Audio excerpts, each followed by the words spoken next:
Vinayaga Mission's Kripananda Warrior Engineering College, Salem campus. Admissions open now. Join and become the engineer of tomorrow. தலைநகர் டெல்லியில் பாகிஸ்தான் பயங்கரவாதிகள் தாக்குதல் நடத்த திட்டமிட்டிருப்பதாக கிடைத்த தகவலின்படி டெல்லி மற்றும் NCR பகுதிகளில் போலீசார் அதிரடி சோதனையில் ஈடுபட்டனர். அப்போது வெவ்வேறு இடங்களில் நடந்த சோதனையில் பாகிஸ்தான் பயங்கரவாதிகளுடன் தொடர்பில் இருந்த 7 பேரை போலீசார் கைது செய்தனர்.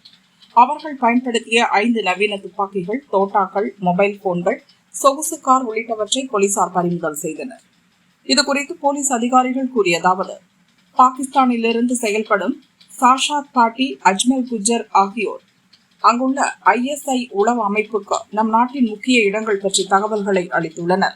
சமூக வலைதளம் வாயிலாக இளைஞர்களை பயங்கரவாத அமைப்புகளில் சேர்த்து அவர்களுக்கு பணம், போதைப்பொருள் வழங்கி தங்கள் வலையில் வீழ்த்துவதே அவர்களின் முக்கிய நோக்கமாக இருந்துள்ளது. இங்குள்ள இளைஞர்களுக்கு ஆயுத சப்ளை செய்து பல முக்கிய இடங்களில் திடீர் தாக்குதல் நடத்தவும் திட்டமிட்டிருந்தனர். அதன்படி டெல்லியில் கைது செய்யப்பட்ட 7 பேரும் பாகிஸ்தான் பயங்கரவாதிகளுடன் தொடர்பில் இருந்துள்ளனர். அவர்களிடமிருந்து துப்பாக்கிகள், பயங்கர ஆயுதங்கள் பறிமுதல் செய்யப்பட்டுள்ளன. பாகிஸ்தானிலிருந்து பஞ்சாப் மாநிலம் வழியாக போதைப் பொருட்கள், ஆயுதங்கள் கடத்தி வரப்பட்டு டெல்லியில் உள்ள இளைஞர்களுடன் சப்ளை செய்யப்பட்டுள்ளது. இங்குள்ள சில முக்கிய இடங்கள் பற்றிய தகவல்கள் பயங்கரவாதிகளுடன் பகிரப்பட்டுள்ளன. தக்க சமயத்தில் 7 பேரையும் சுற்றி வளைத்துள்ளோம். இதன் மூலம் பெரும் அசம்பாவிதம் தடுக்கப்பட்டுள்ளது. இந்த கும்பலில் இன்னும் எத்தனை பேர் உள்ளனர் என்பது பற்றி விசாரிக்கிறோம் என போலீசார் கூறினர்.